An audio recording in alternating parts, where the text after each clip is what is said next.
अक्षर ज्ञान और सब्जेक्टिव ये क्वेश्चन और आंसर है।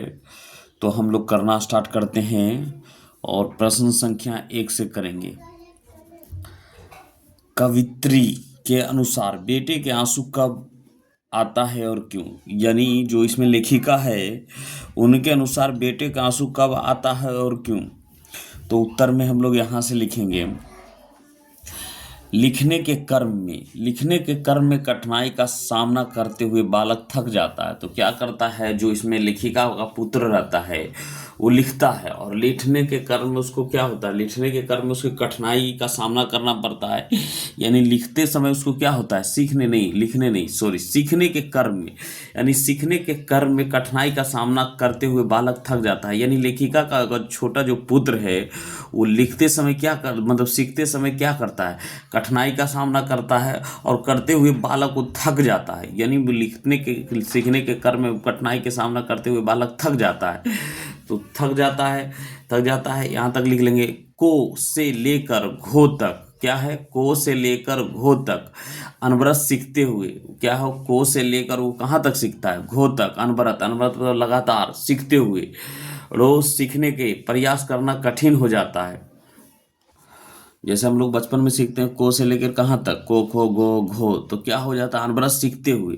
तो वो क्या करता है, को से लेकर घो तक अनवरत यानी लगातार सीखते हुए रोज सीखने के प्रयास करना कठिन हो जाता है। और रोज को सीखना उसके लिए क्या हो जाता है, प्रयास करना कठिन हो जाता है। यहाँ हुआ पहले पहले पहल विफल होता है और आंसू आ जाता है। तो उस लेखिका को क्या मतलब लेखिका का पुत्र के लेखिका क्या करता है, सीखने के क्रम में उसे कठिनाई का सामना करते हुए बालक थक जाता है और को से लेकर घो तक अनवरत सीखता है, एकदम लगातार सीखता है।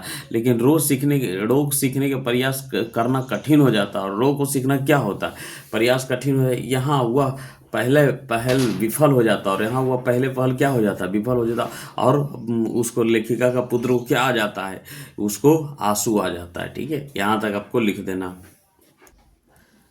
कविता में को का विवरण स्पष्ट कीजिए। कविता में जो को का विवरण स्पष्ट कीजिए। प्रस्तुत कविता में कवित्री छोटे लड़का द्वारा प्रारंभिक अक्षर बोध का साकार रूप में चित्रित करते हुए कहती हैं, को लिखने में अभ्यास पुस्तिका का चौखट छोटा पड़ जाता है, कर्म पथ भी इसी प्रारंभ में फिसलन भरा होता है।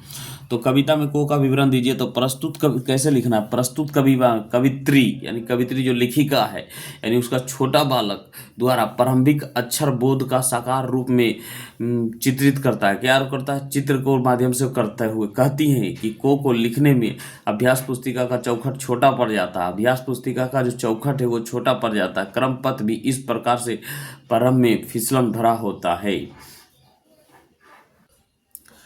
खालिस बेचैनी किसकी है और बेचैनी का क्या अभिप्राय है? खालिस बेचैनी किसकी है और बेचैनी का क्या अभिप्राय है, यहाँ हम लोग लिखेंगे। तो उत्तर में लिखेंगे खालिस बेचैनी खरगोश की है। खालिस बेचैनी किसकी है, खरगोश की है। तो यहाँ हम लोग हेडिंग देंगे खालिस बेचैनी खरगोश की है। को सीखकर खो सीखने का क्रम पथ पर अग्रसर होता है। यानी को सीखकर क्या है, खो को सीखने के क्रम पथ पर अग्रसर होता है, होते हुए क्या हो गया, होते हुए सार्थक की जिज्ञासा बढ़ती है। तो क्या कहता है, पहले लिखे खालिसा बेचैनी खरगोश की है, यहाँ तक लिखेंगे को सीखकर खो सीखने के क्रम पथ पर अग्रसर होता है। यानी को सीख कर वो खो सीखने के क्रम पथ पर क्या अक्सर होते हुए साधक की जिज्ञासा बढ़ती है। और क्या करती है, साधक की है जो जिज्ञासा बढ़ती है और वह आगे बढ़ने का बेचैन हो जाता है। साधक मतलब उसका कवित्र का पुत्र साधक को बेचैनी बढ़ती है और आगे सीखने का बेचैन हो जाता है। बेचैनी का अभिप्राय है आगे बढ़ने की लालसा। बेचैनी का पर्याय क्या है, बेचैनी का अभिप्राय है कि आगे बढ़ने की लालसा, जिज्ञासा एवं कर्म का उत्साह।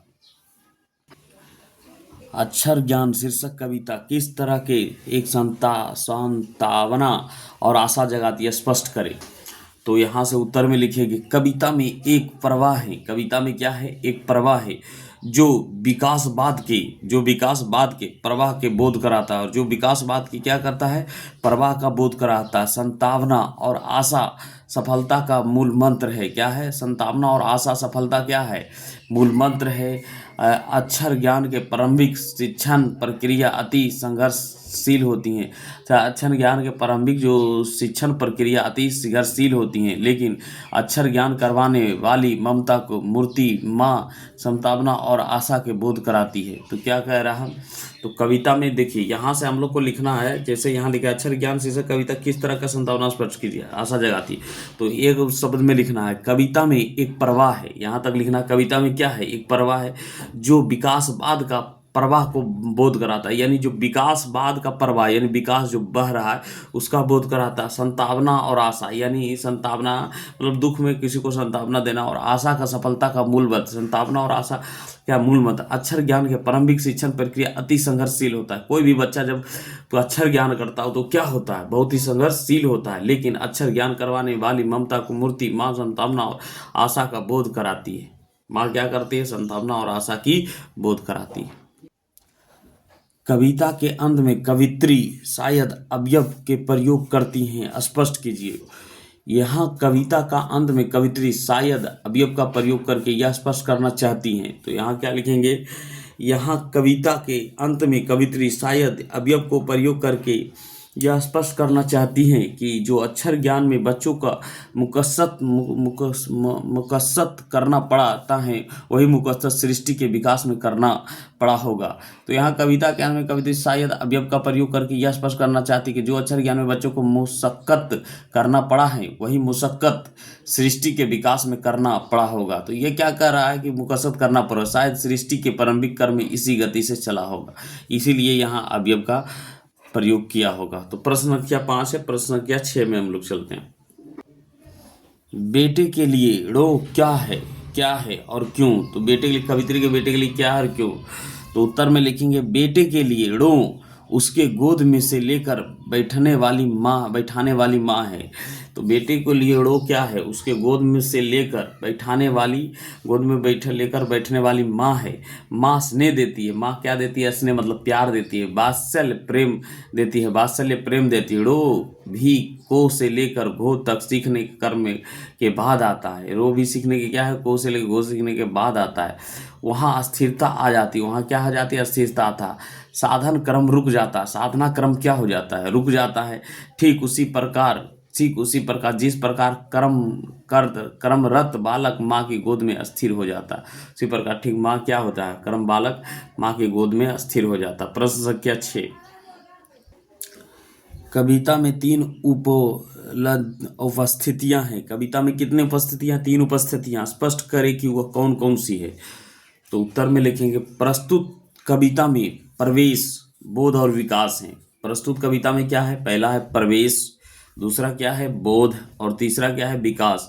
तीनों उपस्थितियां आई हैं। तो पहला तो प्रवेश, बोध और विकास तीनों उपस्थित था। अक्षर ज्ञान की प्रक्रिया सबसे पहले प्रवेश का वातावरण में प्रारंभ हुई। क्या होता है, अक्षर ज्ञान का प्रक्रिया किसमें हुई, सबसे पहले प्रवेश का वातावरण में प्रारंभ हुई। उसके बाद बोध हुआ, उसके बाद क्या हुआ, बोध हुआ, कुछ परिपक्वता दिखाई पड़ने लगती हैं। अंत में विकास कर उपस्थित होता है, जहां निरंतर आगे बढ़ना अक्षर का मूर्त रूप देने के प्रयास सफल होता है, और जहां क्या होता है, मूल रूप देने का प्रयास सफल होता है। प्रश्न संख्या ये 7 था।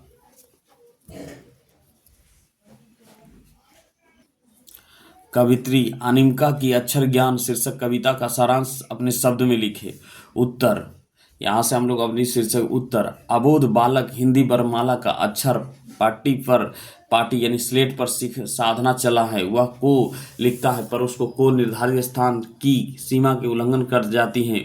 वह चौखट में ही नहीं अचेतता है। उसे बताया गया कि को से कबूतर होता है, उसका ध्यान को लिखते समय कबूतर पर होता है। उसका को रेखा के इधर उधर फुदक जाती हैं। को साथ खो के साथ भी खड़ा होता है। खो लिखते समय उसका ध्यान खो से ज़्यादा खरा पर होता है। परिणाम स्वरूप उसका खो रेखा से उतर जाता है। वह अबोध बालक गो भी ठीक से नहीं लिख पाता है। उसका गो टूटा हुआ गमले से इधर उधर बिखर जाता है। घड़ा जैसा लुढ़कता है, ठीक उसी तरह से उस बालक का गो भी लुढ़कते हुए सो दिखता है। रेखा के बीच वह घो सही नहीं बैठ पाता है। ड़ो लिखते समय वह बहुत परेशान हो जाता है। वह रो को दो हिस्से में बांटता है, ड़ो ड़ो और रो। तो बलग में लगाने वाला बिंदु बिंदु ड़ो से उसकी माँ की तरह दिखाई पड़ता है, और बालक को बिंदु यानी बिंदु माँ की गोद में बैठे हुए बालक की तरह माँ को और बेटे के साथ साधना में अपने को असमर्थ पाता है। वह ड़ो लिखने की कोशिश करता है, पर वह हर बार असफल हो जाता है। अपनी विफलता के कारण उसके आंखों में आंसू आ जाता है। बालक उन सहज निश्चल आंसू की बूंदे पर कवित्री टिप्पणी करती हैं कि पहली विफलता पर छलका ये आंसू ही शायद प्रथम अक्षर सृष्टि के विकास गाथा विफल पर छलके हुए आंसू को प्रथम अक्षर से ही लिखी गई है शायद। गमले से टूटता हुआ उसका गो और घड़ों से लुढ़कता हुआ घो की व्याख्या कीजिए।